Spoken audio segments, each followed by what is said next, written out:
Podríamos asegurar que un diagnóstico es una lectura.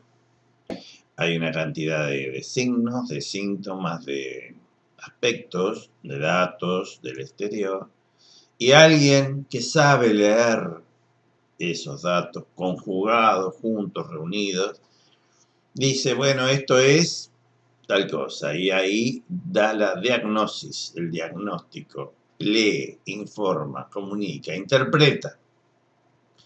Ahora, ¿qué ocurre?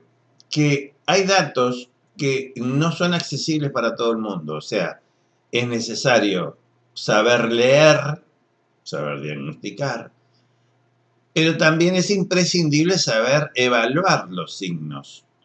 Porque claro, cuando nosotros leemos, la forma más sencilla es que mamá está cocinando.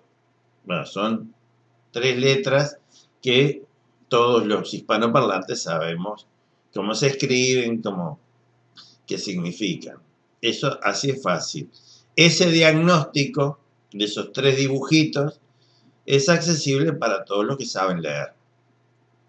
Ahora, lo que ocurre es que algunos diagnósticos, algunas lecturas, necesitan también la capacidad de saber interpretar los elementos que integran aquello que se va a diagnosticar. Es necesario entender las palabras que forman la oración que tenemos que leer. Esa sería la comparación más literal.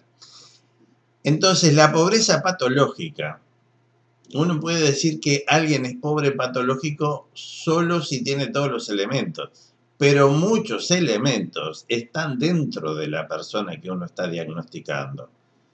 Entonces, para alguien de afuera, no es posible saber, leer, interpretar si una persona es pobre patológica o no. Y si usted quiere, porque no está acostumbrado a esto de patológico, si es o no pobre.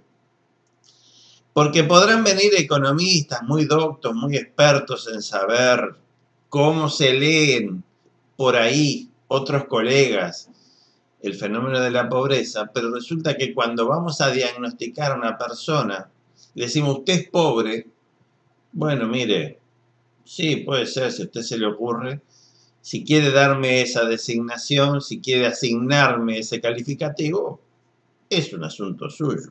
Yo no soy pobre. Yo tengo lo que necesito. ¿O pobre acaso es tener lo que uno necesita, pero un poco menos de cosas superfluas? Podría decir nuestro encuestado. Y ante eso, el diagnosticador, el lector, el intérprete tendría que callarse la boca.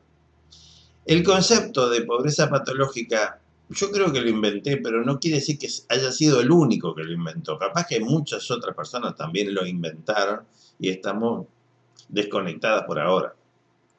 Entonces, lo que quiero decir con el artículo que se llama La pobreza patológica solo puede ser autodiagnosticada, es que para decir que una persona es pobre, o sea, pobre patológico es aquel que está muy desconforme y que lucha denodadamente por salir de esa condición y no puede, esa persona solamente puede autodiagnosticarse y otros de afuera quizás lo apoyen o no.